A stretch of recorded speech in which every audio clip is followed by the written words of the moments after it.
Olá, eu sou Clésio Castro, médico nutrólogo e fundador da Educação para a Saúde, discutindo com vocês duas questões da prova de título de Nutrologia 2023.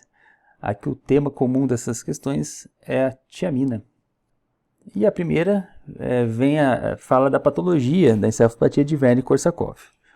Bom, para a gente entender a deficiência de tiamina, primeiro a gente precisa ver a tiamina, né, uma amina vital, então a gente tem nitrogênio. É um composto essencial para a saúde humana, onde a gente tem que adquirir ela de fora do organismo, né? O que a gente pode produzir no interior do nosso organismo é muito pequeno, perto da nossa necessidade, e ela não tem uma estocagem, né? Assim, necessitando de reposição diária. Onde que vai agir a tiamina? Ela vai agir num ciclo vital aí do nosso metabolismo, que é a produção de energia, né? Lá no ciclo de Krebs, onde através de oxigênio, lá no motor do nosso carro, a nossa mitocôndria, a gente vai extrair energia para sobreviver. De onde que a gente extrai energia? A gente extrai energia das ligações de carbono e hidrogênio, fazendo com o oxigênio, tirando essas ligações e transformando em ligações de fósforo. Então o trabalho lá no ciclo de Krebs das nossas enzimas, das estruturas proteicas que vão catalisar reações químicas, vai ser essa transformação dessas ligações de carbono, dos carboidratos, ligações de carbono e hidrogênio de outras moléculas orgânicas, até ligações de fósforo. Então, a tiamina ela vai agir em pontos específicos do ciclo de Krebs, junto com enzimas que catalisam essa reação. Então, a gente vai ter lá uma proteína no nosso organismo que vai provocar a descarboxilação do piruvato, né, fazendo com que ele entre lá no ciclo de Krebs, ajudado por um outro cofator, a coenzima A. Ele vai entrar no ciclo de Krebs e a gente vai conseguir extrair energia dele. Então essas moléculas que fazem oxidação de coisas, onde a gente vai tirar a energia das moléculas, elas são oxorredutases, são enzimas dessa classe. Tá? Se a gente olhar para o nosso mapa metabólico, a gente vai ver que mais de 90% são essas 6 enzimas que a gente tem em ação no nosso organismo. As enzimas que a gente está falando aqui, onde vai entrar em oxidação no nosso substrato, são as oxorredutases da classe 1. E a tiamina vai ser o quê? Uma ferramenta na mão dessas enzimas. Então a tiamina, imagina essa molécula, né, com poucos átomos aqui, ó, perto de uma enzima proteica de 100, 200 aminoácidos. Então ela entra como uma ferramenta numa estrutura maior que ela, que vai ser uma enzima. Assim como a coenzima A, também ela entra como uma ferramenta, né, ligado em enzimas em sítios específicos, e ela vai ser uma ferramenta para poder fazer reações enzimáticas acontecerem. Então, olhando aqui em perspectiva, ó, essa é uma enzima, então alfa-cetoglutarato desidrogenase, e a tiamina seria uma pequena molécula perto da grandiosidade, né, do tamanho dessa enzima, mas ela vai ser responsável, uma ferramenta, para que você consiga, né, modificar moléculas, no caso, fazer a oxidação. Onde que eu tenho ela presente, né, a tiamina presente? Eu tenho no ciclo de Krebs 2 pontos importantíssimos. Um é na entrada do piruvato no ciclo de Krebs, né, transformando em acetil, fazendo com que eu tire já um carbono dele e faça uma descarboxilação oxidativa do piruvato. E um outro ponto importante no ciclo de Krebs é a alfa-cetoglutarato desidrogenase, outra enzima que vai usar a tiamina como ferramenta para fazer com que haja reação de oxidação no ciclo de Krebs. Então aqui é alfa-cetoglutarato redutase, usando a tiamina para transformar o alfa-cetoglutarato em ciclosenil, dentro lá do ciclo de Krebs.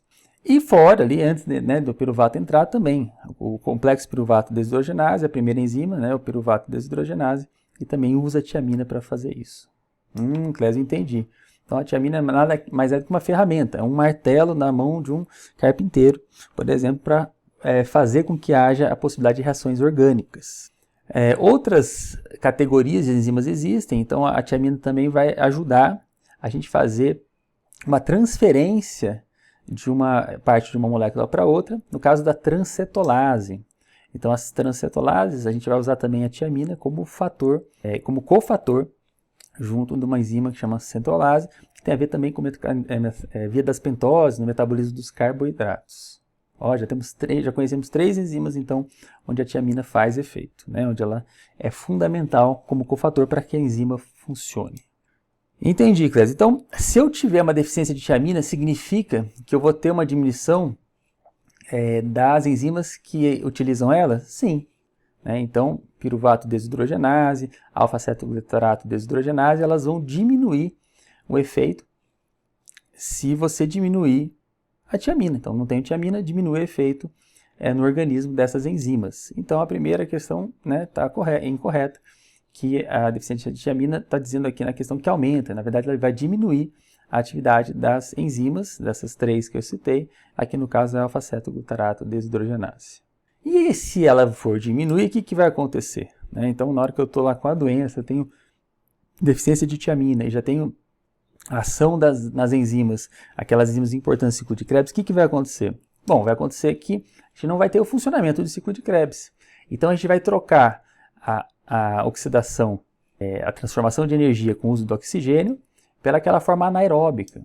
Então, eu vou utilizar a glicose, vou quebrar em 2, vou transformar em piruvato. E vou ter que fazer isso várias vezes, porque desesperadamente eu vou ter que obter energia. E aí eu vou ter que transformar esse piruvato em lactato para liberar de novo os NADs para receber mais hidrogênio e para conseguir continuar esse processo de glicólise sem oxigênio. Isso vai fazer com que aumente o lactato no organismo todo, né? A acidose lática. Então todo mundo vai produzir acidose. Alguns neurônios, alguns astrócitos e alguns neurônios específicos eu vou ter uma produção maior e vão sofrer mais, que são aqueles mais tiamina dependentes em algumas regiões do cérebro. Mas de qualquer forma, eu vou ter o aumento da produção de lactato pelo organismo. Então essa daqui estaria correta. E quais as consequências da deficiência, da tiamina? Se eu faltar tiamina no meu organismo, o que vai acontecer? Bom, a gente sabe então que não vai produzir energia, porque aquelas enzimas que precisam da tiamina não vão poder ser utilizadas. E a gente tem algumas reações no organismo, no coração. O coração ele precisa de muita energia, ele não vai parar de bater. E eu vou causar uma disfunção no miocárdio, vou ter uma insuficiência cardíaca pela deficiência de tiamina, que pode depois ser recuperado também até um certo ponto, com a introdução novamente da tiamina para o paciente. Tá? Então, o beriberi úmido, os efeitos da insuficiência cardíaca no organismo, se refere à deficiência de tiamina com ataque principal ou com a expressão maior no coração. E o beriberi seco, então, é principalmente a deficiência no sistema nervoso, nos locais que são mais suscetíveis a isso. Então, tem alguns lugares no cérebro onde eles são mais suscetíveis a essa região de deficiência de tiamina. E a gente tem características, então, pela neuropatia, pela doença provocada pela deficiência de tiamina, já estudado aí há mais de século. E a gente aparece, aí tem uma perda de memória, a gente tem uma perda de equilíbrio, uma deficiência na marcha, queda aqui do pé, e também a gente tem nistagmo, tem manifestações oculares. Então, esse a gente chama a parte do beriberi seco. Aí. O Korsakov é um médico russo, aí, estudou as consequências a longo prazo dessa deficiência. Então, ele junto com Wernicke acabam dando nome para a síndrome de Wernicke-Korsakov, quando a gente fala de todos esses sintomas juntos aí. E a gente sabe que a deficiência de tiamina está ligado ao uso de álcool, Então os alcoólatras eles têm já uma deficiência de tiamina, e por que isso, A primeira manifestação se dá pela déficit de ingestão, na verdade de tiamina. Então a subnutrição no alcoólatra acaba sendo da deficiência de ingesta, O álcool acaba suprindo, o apetite aí e acaba se tendo uma ingestão baixa de outros nutrientes. Mas, além dessa deficiência da ingesta, ou seja, será que se eu ingerir adequadamente, e tiver abuso crônico, eu posso ter encefalopatia? E sim, mesmo ingerindo de forma adequada, a gente já tem mais de 30 anos de estudos mostrando que as vias que o alcoólatra pode ter de deficiência da expressão da tiamina. Tá? Então, aqui tem um trabalho 30 anos atrás, já mostrando 3 vias, principalmente, da deficiência de tiamina, da forma como que o alcoólatra se manifesta essa deficiência. E a ingestão é uma delas, então, a primeira fator que leva à ingestão, mas a gente tem mais outras duas, pelo menos, que é a diminuição da absorção, principalmente a forma ativa da tiamina, e também a utilização da tiamina pelas células. A gente tem outras enzimas envolvidas, a transformação da tiamina em tiamina pirofosfato ou tiamina difosfato. Então a gente tem essa transformação, a gente tem absorção no intestino, né, de forma ativa. E se eu não tiver isso prejudicado no alcoólatra, faz com que multivias, faz com que ele tenha a expressão da deficiência de tiamina. Então, seria errado falar que um alcoólatra ingerindo a quantidade adequada de tiamina, ele não teria a deficiência. Sim, ele pode apresentar deficiência por outras vias, outros meios, né, como a absorção e a utilização da tiamina dentro da célula. Então essa daqui, né, eu acho que o alcoólatra vai ter problemas mesmo ingerindo a quantidade correta. E a quarta questão, ela apresenta dois problemas, a meu ver aqui.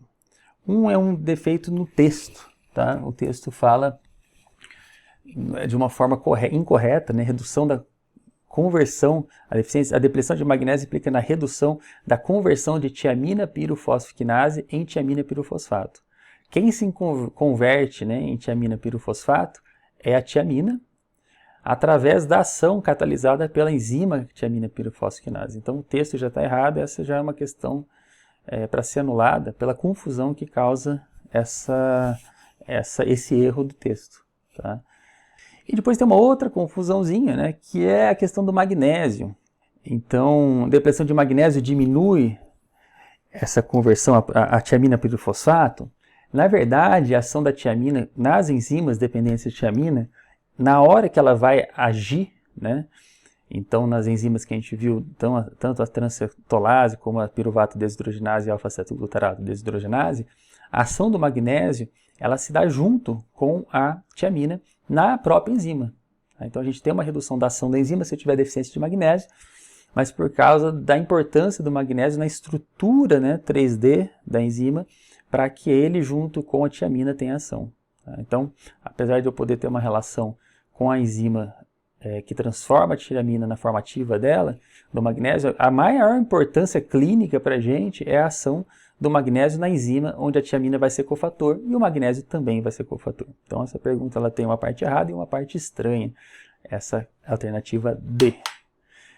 Então como é que ficaria a questão final, né? Como é que a gente então, se era para marcar a alternativa incorreta, qual alternativa que a gente vai marcar? Sendo que a primeira está claramente ao contrário, né? Errada. A gente esqueceu de falar as duas vias, outras vias, então que é possível também apresentar a deficiência de tiamina, né, resultando até em encefalopatia pela deficiência de tiamina, e não só a ingestão, mas outras vias.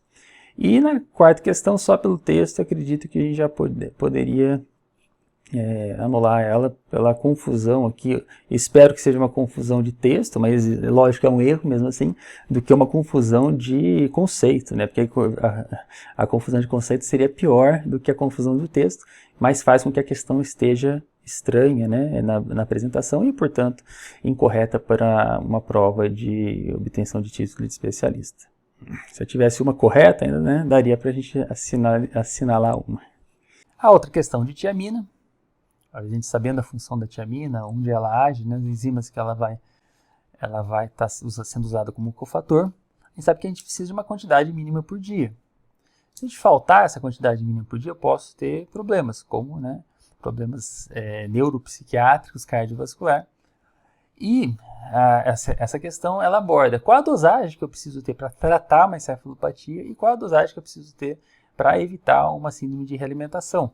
Então, qual a dosagem que eu preciso ter para que funcione, né, aquelas enzimas dependentes da tiamina, para que eu tenha eu não consiga entrar em colapso, né, esse ciclo de Krebs, e também na hora que na síndrome de realimentação, que eu estou colocando de novo, né, a dieta para o paciente, colocando carboidrato, além de repor os eletrólitos, cálcio, magnésio, fósforo, quanto que eu tenho que colocar de tiamina que ela vai ser super requisitada, né, pela célula.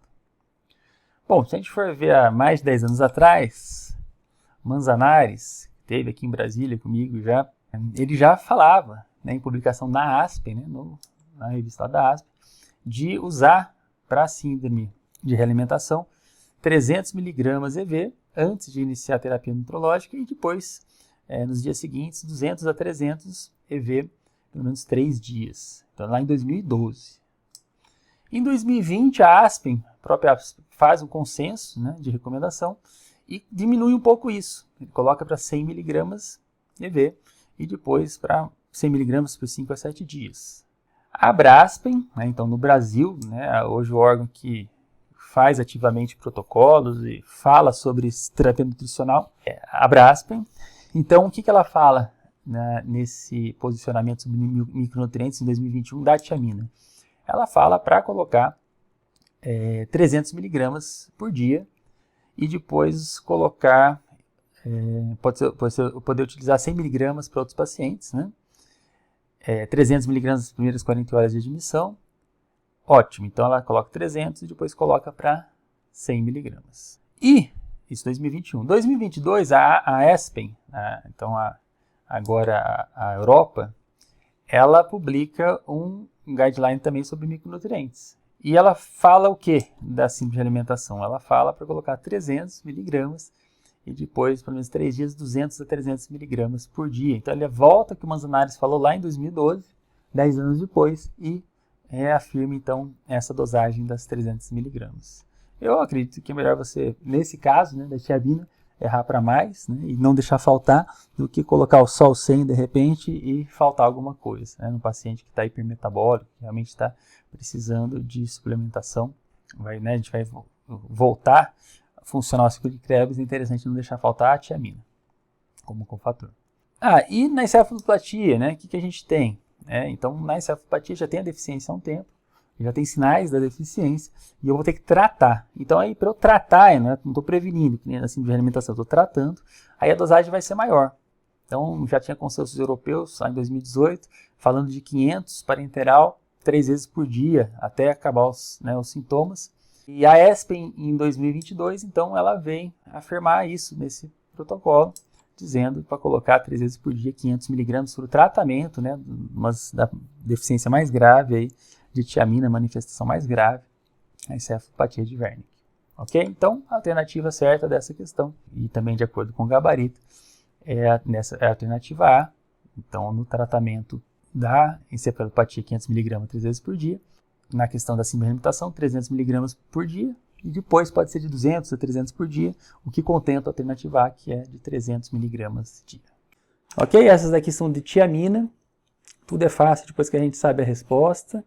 Fica uma dica, né? Eu dou para os meus alunos: enxergar as coisas, enxergar as enzimas, enxergar as moléculas é mais fácil. Então não cometer erros assim, né, de conceito tão fácil. Se você está enxergando, está vendo aquilo que você está estudando. Abraço e até a próxima questão. Se tiver mais questão para comentar dessa prova, de outras provas, pode me enviar aqui que a gente faz o comentário.